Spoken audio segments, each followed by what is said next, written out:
好，我哋今次去邊？等等。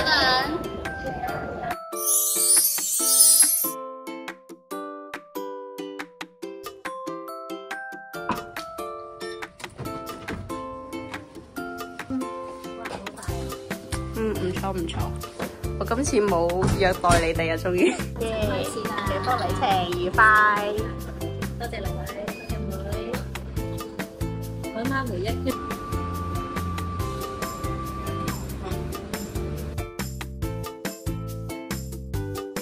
哇！呢個門口同以前一模一樣，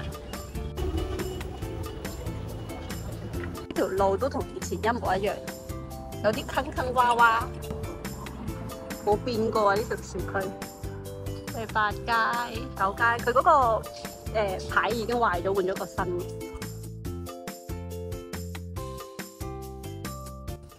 個冷氣咁樣放俾我。56啊！我哋以前嘅屋企冇人住咁。冇人住啊？呢邊定係嗰邊啊？呢邊呢個。原來冇人住喎。你個屋企。採訪下有咩感受？冇乜感受啊，好細感覺。嗰個好細啊。請。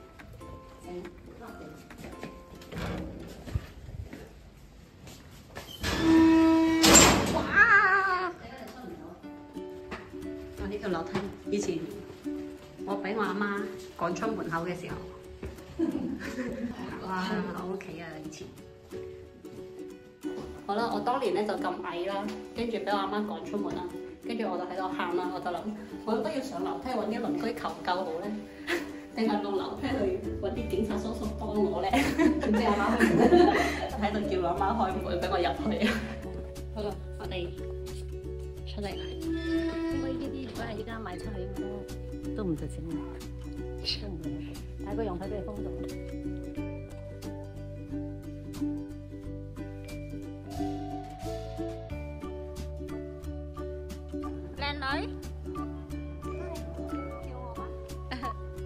九街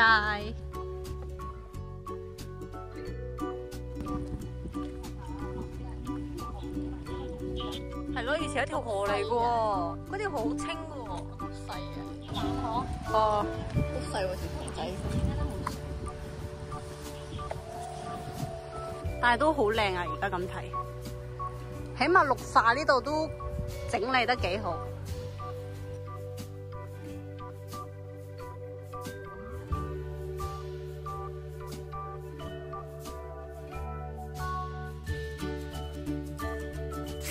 千色園，我好記得呢嚿嘢啊！點解你唔買個鏟啊、嗰啲桶啊俾我不叉叉？所以我都唔係人，我俾人。原來呢個迷宮嚟嘅，我而家好似咁大先知道，原來呢個龍係迷宮。都已經冇水啦。我媽提醒我咧，佢話呢一個大腳板啊，我記得細嗰陣係佢好清楚噶，但係而家佢唔講我都唔知道，原來呢個係一個腳。我媽話以前呢度養雀嘅，冇龍啦已經。龍豉油，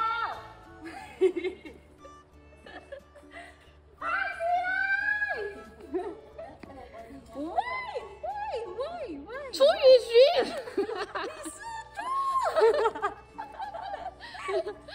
搞笑。呢個畫我都記得，仲未甩色，好嘢。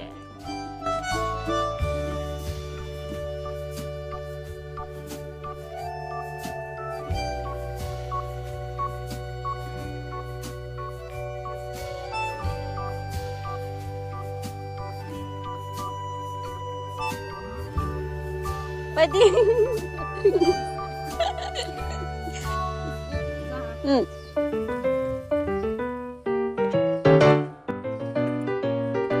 你唔使執石頭咁，呢個人攰到踎喺度。呢個係我以前，我仲記得呢個城堡。睇下城堡有啲咩先吓？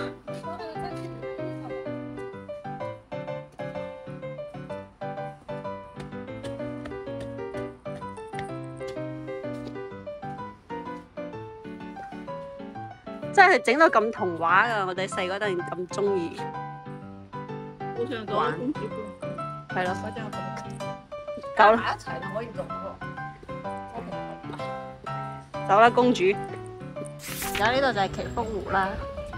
祈福湖都係我成日去我媽湊我去嘅一個地方之一。2 hours later. 玩咗一日，我哋都好攰啊，所以我哋而家就食啲嘢。辛苦啦，辛苦啦。很好吃。Cheers。好啦。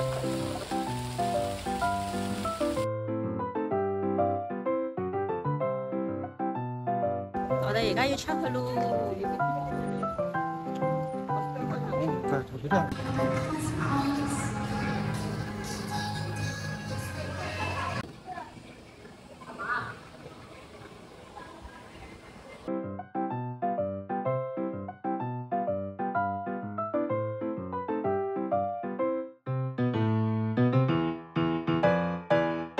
估下我哋10年後翻嚟呢度會唔會變黃色嗰條河？黃都係九街河，結果你都係冇食，好彩冇食啊！呢啲咪就係我瘦咗嘅時日，仲嗌我食得出。呢個係我哋嘅日常嚟啊！成日行行下會笑到黐線㗎，唔知點解。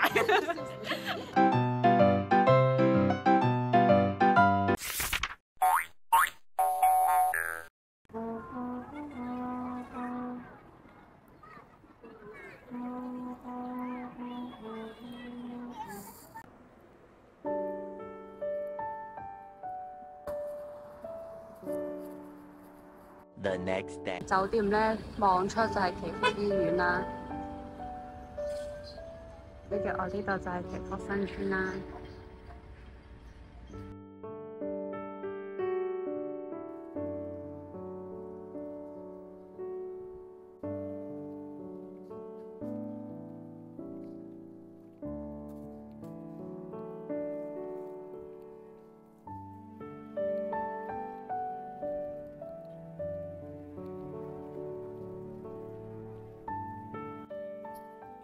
估唔到我喺另一個方向都被清晰完。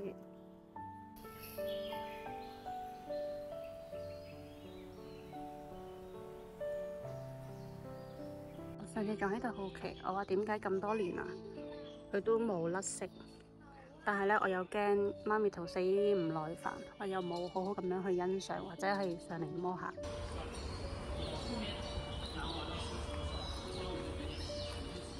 以前應該就係呢嚿石啦，我特別驚佢嘅，因為咧，你只要喺行入去打嗰嚿石咧，我唔記得佢好似係會噴水啊，定係會發出一啲好恐怖嘅笑聲，跟住我就會特別驚呢嚿石。我而家帶咗咁行入去睇啦，見到嗰度有個水，應該係噴水嘅，但係我記得好似都係有笑聲嘅，係咯，應該係噴水啊，其實入邊乜都冇。呢度有一條應該係會放水嘅一個水塘啦，跟住呢度有條好細條嘅橋啦。就我唔係好記得呢個位置咯，唔知係咪因為我冇影相定係點？不過我啱啱發現，真係啱啱發現嘅，我見到有一個位好熟悉，好熟悉，就係呢個。我印象中咧係上面有好多水咁樣噴落嚟啦，跟住我會喺上面玩啦，係好高㗎。而家覺得好矮啊！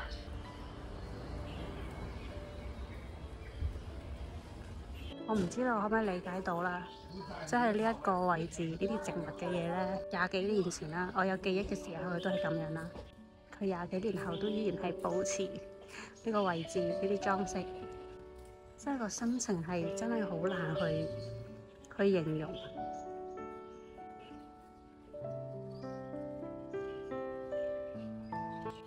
我以前覺得好大嘅嘢咧，而家都覺得好矮啊！我真係好開心，過咗咁多年，佢哋仲喺度。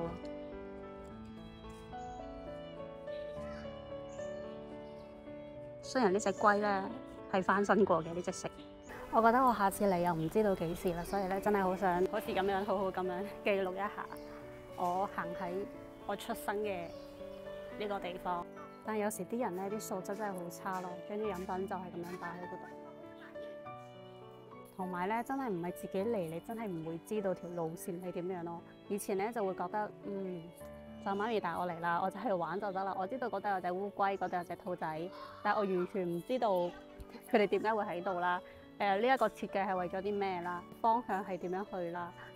但係我而家都依然坐喺我細嗰陣玩嘅呢個地方咧，我就覺得呢個感覺我唔知點樣形容啊，好神奇啊！即係我可以可能喺度坐一日去感受以前嘅感受，感受以前嘅快樂，但係好似一切都已經翻唔到去。啱啱有兩個小朋友喺度跑過啦，跟住咧佢哋就好大聲咧咁樣講，話呢一個係龜兔賽跑咁樣啦。跟住我就喺度諗，其實佢哋而家咧仲會喺呢啲公園度玩啦。跟住咧我個腦就喺度諗咧，我話如果咧你啲小朋友哇好開心啊咁樣發現咗一個公園，但係咧入到嚟睇咧，咦點解咁舊嘅？跟住佢哋會唔會諗緊以前嘅時候係幾咁靚、幾咁新淨、幾咁熱鬧？以前呢個位置咧有兩個秋千啦，而家都冇咗咯。我諗以前啲沙應該都唔會咁污糟啦。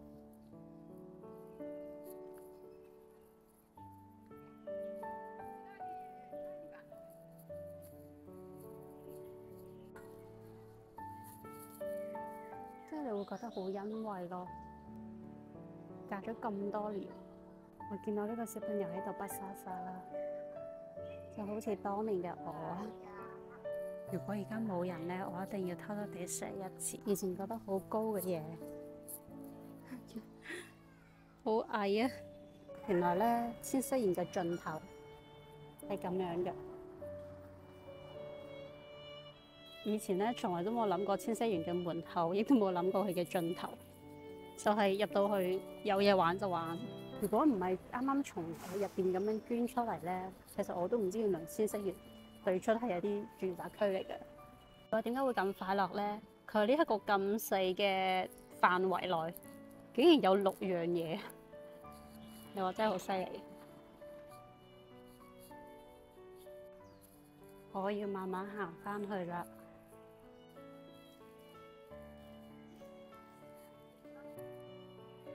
即係佢啲觸感咧，同以前都係一模一樣。係呢個感覺咯，即係你一摸你就發現係呢個感覺咯，即係去摸其他嘅牆啊、地磚啊都唔一樣，就真係呢一個感覺。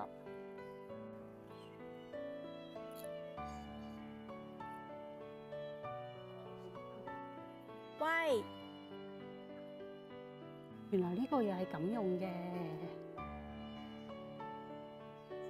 以前真係唔知乜嘢嚟㗎。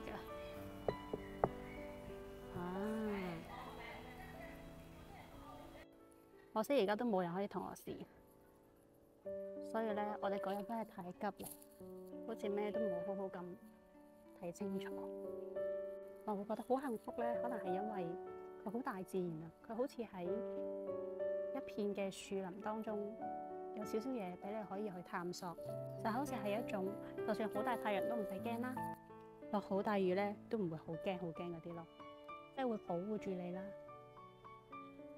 所以我覺得祈福咧，佢同好多小區唔一樣嘅咧，就係因為佢真係好大，好似一個鎮咁樣啦，跟住好多車喺度自己行啦，同埋咧佢嗰啲綠化咧，呢度呢啲綠化就真係綠化嚟嘅，佢真係會搞到成個森林咁樣。你行過抬頭，你都會見到，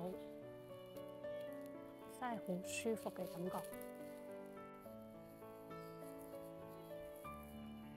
同埋我而家好開心就係因為冇人咯。我嚟嘅時候咧，我就要過關啦，跟住要搭地鐵啦。跟住要各種排隊啦，我就會覺得真係好多人啊！點解會咁多人嘅呢個世界？所以我真係會諗緊點解會咁多人，因為我真係好唔中意咁多人。但係而家我一個人喺呢一個千色園度，我就覺得好舒服。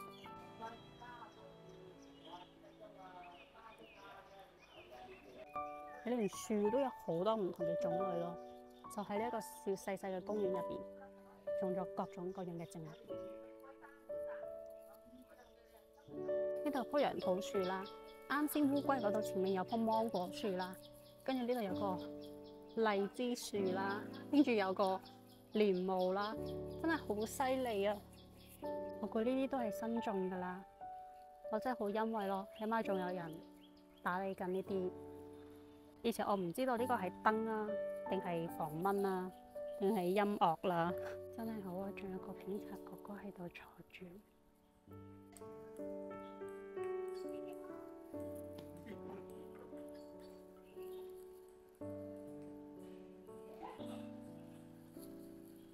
唔知仲有冇人知道呢個其實係可以回音嘅呢？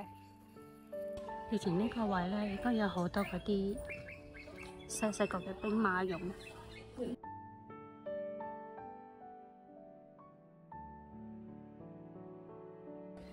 仲係有呢個嘢㗎。我覺得祈福呢，真係好多一啲蘑菇亭嘅嘢。我好似有啲印象呢，呢個好似都係有水㗎咯。覺得設計千禧園嘅人呢，真係好有創意。你每行到一個地方，都有好多嘢玩咯。同埋佢呢啲嘢呢，係可以，佢唔使好多嘅設備。佢就係輕輕擺少少嘢，你就可以玩好耐，同埋都可以 keep 好耐嘅一啲設備，譬如啲沙啊、啲木樁啊、啲胎啊、啲石頭做嘅滑梯啊，唔似得而家啲公園全部都係嗰啲運動器材啦，跟住你 keep 唔到好耐就會爛晒、散晒。跟住呢度都會出水啦，跟住有個好靚嘅瀑布。其實我都真係幾掛住以前嘅祈福，即係我自己都好想見到以前睇到細個嘅自己啦，即係咁多姿多彩嘅千禧園啦，所以我份人都幾懷舊啊。其實佢連休息嘅呢一個涼亭啦，佢都唔會好似普通嘅嗰一啲直接一個蘑菇亭咁樣，佢會整到好似個城堡咁樣去俾你休息咯。我覺得好有祈福嘅特色啦，應該係好有我童年嘅特色啦。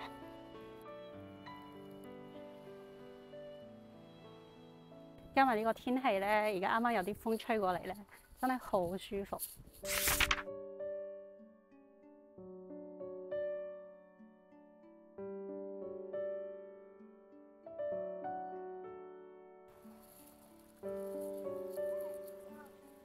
真係唔明咁淺嘅水，連2、3歲嘅小朋友都唔過腰，我點解要用水泡咧？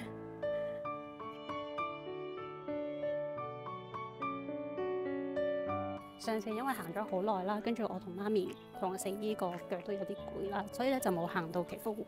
咁我今次自己嚟咧，就去彌補上次未完成嘅遺憾。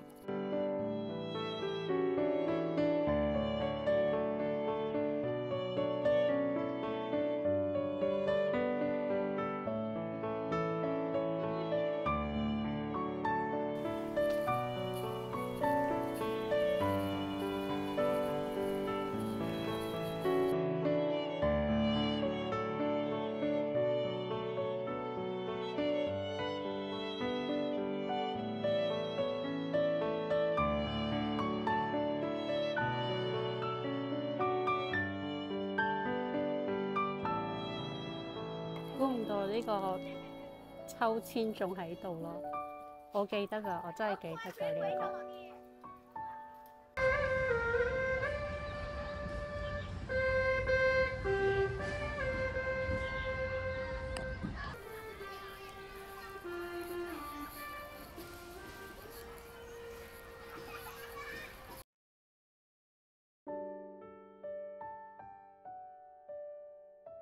睇到嗰個場景咧，我就諗起咗一件事啦。細個嗰陣咧都唔算好細噶啦，我應該係2年班嘅時候，唔夠10歲啦。咁我都翻過嚟嘅。跟住咧，我記得嗰一段時間咧，我四姨特別中意食臭豆腐。然之後咧，佢仲喺呢度嘅便利店，好難得咁，揾到原來呢度都有佢中意食嘅嗰一款臭豆腐喎。跟住佢就買咗嚟食啦。跟住我婆婆都仲喺度嘅，同埋我好記得嗰陣咧就咁啱有一個都係阿媽啦，跟住咧帶住個小朋友喺度玩啦，跟住咧我就好開心咁樣同個小朋友玩，跟住佢個阿媽咧就同我阿媽傾偈嘅，因為玩得太開心啦，我仲約定個小朋友我話聽日都再嚟過啦咁樣，嗰陣又好似冇乜嘢話交換聯絡方式啊之類，咁我就話應承佢，咁我哋聽日再見啦，我哋聽日會再嚟嘅咁樣啦。我自己咧係好記得呢個承諾嘅，咁我記得到時我記得翻到屋企嘅時候咧，咁我就同阿媽講第2日我都要我哋要再嚟呢一度啦。咁我當時係唔知呢度係邊度嚟嘅，咁我而家就睇到呢一啲湖啊，呢啲欄杆啊，我就醒起呢度應該就係喺祈福湖呢度係同個小朋友見面啦。咁我當時都有嗌我媽咪叫佢帶我嚟嘅，因為我應承咗個小朋友啦，都好似係同佢阿媽都有講到嘅。但係咧就我阿媽啦，就最後就好似冇帶我嚟啦，就好似亦都同我講咗話，人哋都未必一定會嚟啦咁樣。所以最後咧係我食言咯，我食言咗，我應該係唔開心嘅，即係覺得自己唔守承諾。所以呢件事即係我好細個啦，我都會記得咯，因為可能嗰陣我嘅心情就已經令我好深深咁樣去記住呢一件事。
对。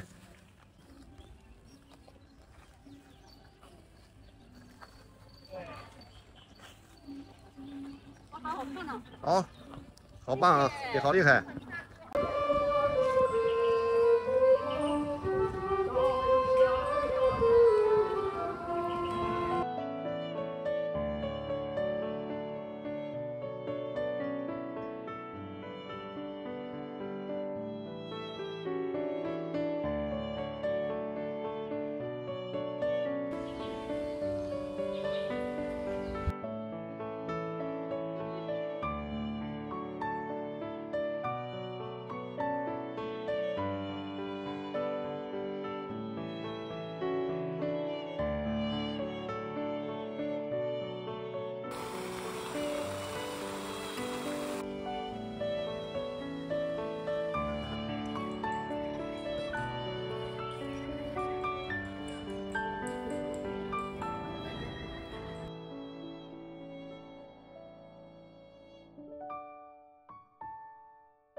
呢啲葉咧，同我細嗰陣嘅印象都一模一樣。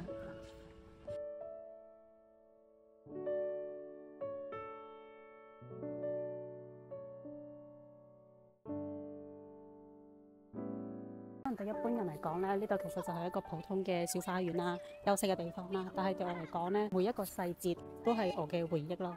其實咧，我一路喺度行咧，我都喺度想像我細嗰陣喺度係點樣玩嘅，點樣跑嚟跑去，點樣攞住個公仔，點樣去玩水，點樣去行啲石，點樣去摸啲草。我好似都記得呢度有一條路咧，係可以入去入邊啲石嘅咯。我亦都有啲印象呢一個花盆啊，我覺得真係好細啦，因為我好似每次都想掂，但係我完全掂唔到咯。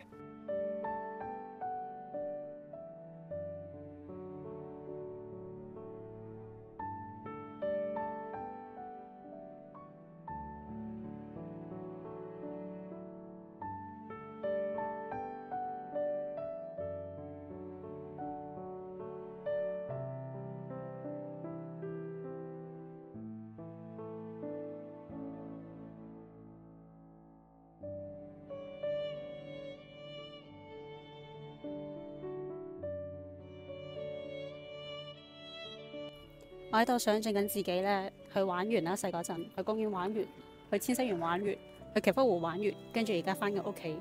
祈福就好似困住咗喺呢一個區域，你可以食嘢，你可以去公園玩，你可以翻屋企同鄰居傾偈，即係喺呢一個好舒適嘅舒適圈入邊，混喺呢一個舒適圈入邊。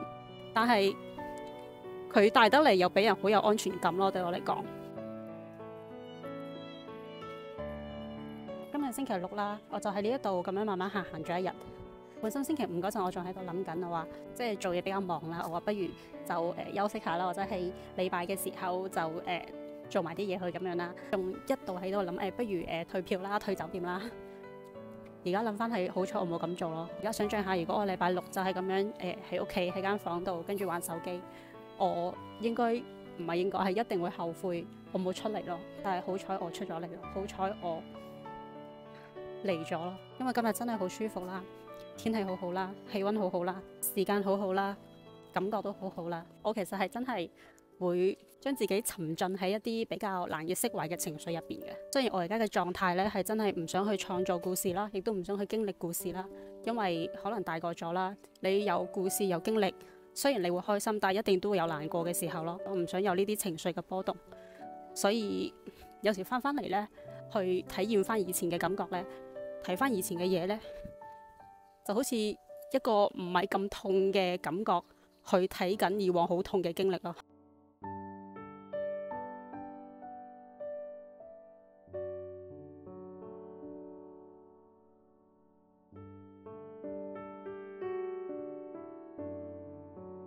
我覺得怪怪地啦。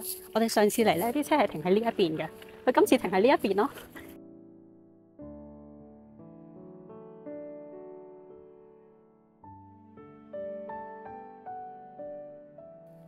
今次嚟咧，而家黑晒啦個天。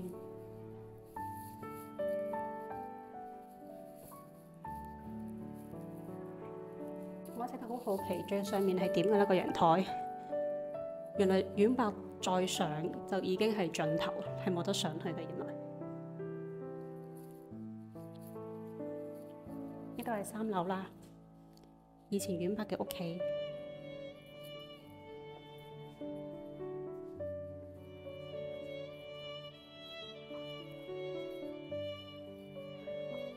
就我屋企啦，我覺得我呢一世都好難同佢講拜拜咯。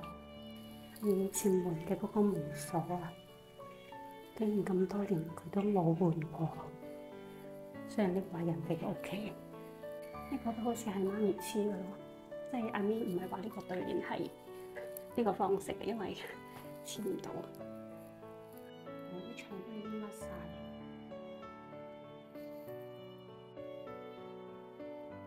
一推開，發現有封信，哇！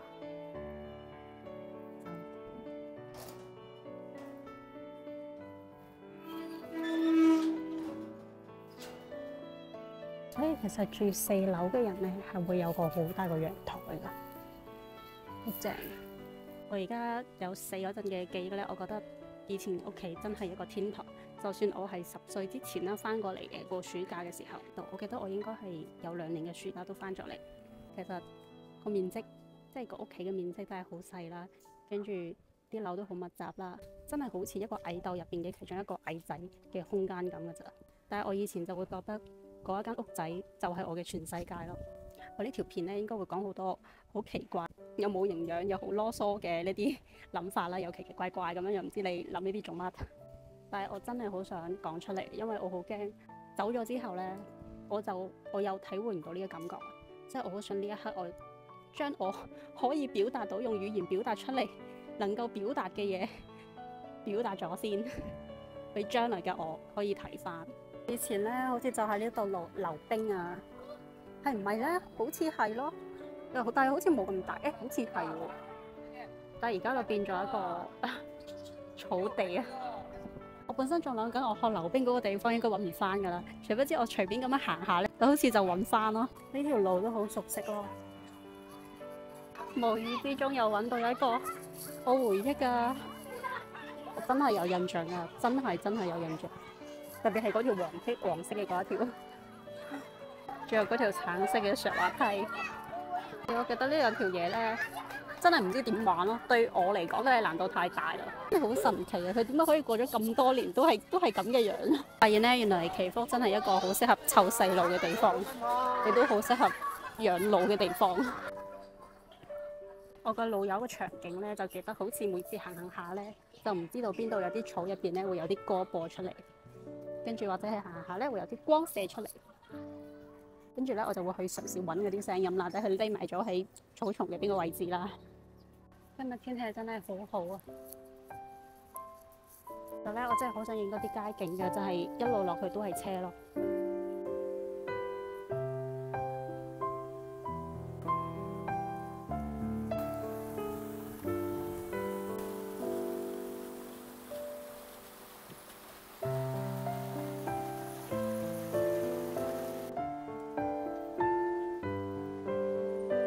其實而家睇落都還好啊，可能我哋上次嚟太少人啦，所以感覺好似已經係落寞咗啦。祈福呢個地方今日咧係特別熱鬧嘅，我感覺好多人啦，好多車啦，就好似以前一樣，只不過係換咗一批人。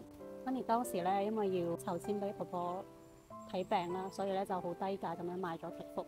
當然啦，而家祈福嘅物價都好高㗎，當年嘅唔知幾多10倍。咁我好開心嘅，即係媽咪佢唔會有嗰啲會好後悔做某一個決定嘅嗰個感覺，即係有俾嗰個後悔嘅感情束縛住啦，令到自己嘅心好難受，keep 住好耐咁樣啦。即係好彩佢唔會咁樣咯，但係如果我會咁樣咯。咁我覺得當時真係冇乜嘢重要得過阿媽嘅命。雖然咧我就係真係會後悔嘅嗰類人啦，但係咧我覺得如果當時個場景換咗係我咧，我都依然會咁樣做。仲有啲遺憾嘅咧，就係我有記憶嘅，即係咧我成日都喺會所。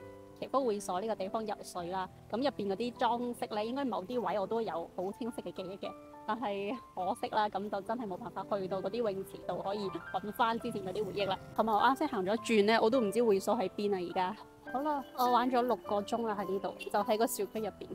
我要走啦，今次我要走啦，我要翻去啦。原來呢個係2號門。